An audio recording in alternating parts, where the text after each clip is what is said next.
吉兰丹丹纳美拉一间3家板厂距离村落只有区区100米。居民控诉，工厂过去20年来日夜排放大量的黑烟，认为长期吸入受污染空气，让村民健康受到不同程度的影响，包括咳嗽和皮肤问题。环境局证实，已经要求厂方在2个星期内改善排污装置。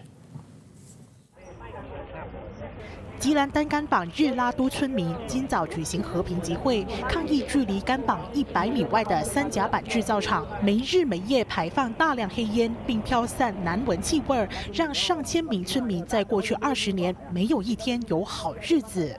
Kami bantah, kami bantah, kami bantah, kami bantah, kami bantah, kami bantah. 村民投诉，种在果园里的香蕉和椰子树叶表皮全都沾附上一层黑灰和油渍，汽车和晾晒在屋外的衣服不到一会儿就积了一层灰，洗了等于没洗。长期生活在受污染环境之下，也严重威胁村民健康。年幼的儿童抵抗力低，容易患上伤风感冒，而成人也好不了多少。 Kalau sakit ni ngikut keadaan lah. Kadang-kadang batuk, demam, sesemua, sakit tekuk. Dia bermakna habuk ni bahaya dengan asap. Bahaya.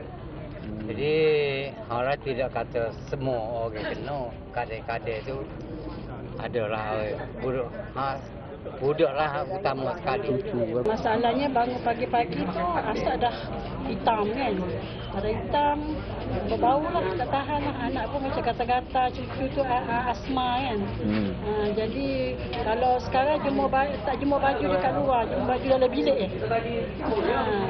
kau tak tahan dengan bau. Saya pun baru pindah kat sini jugalah. Tak tahan dengan bau asap, mata gatal-gatal. 村民多年来屡次向地方政府投诉，但都石沉大海。希望环境局能够介入并采取行动，解决环境污染问题。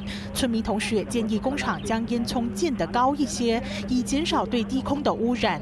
吉兰丹环境局随后证实，上个星期接获居民投诉后，已经向厂方问话，并下令对方2个星期内改善设施。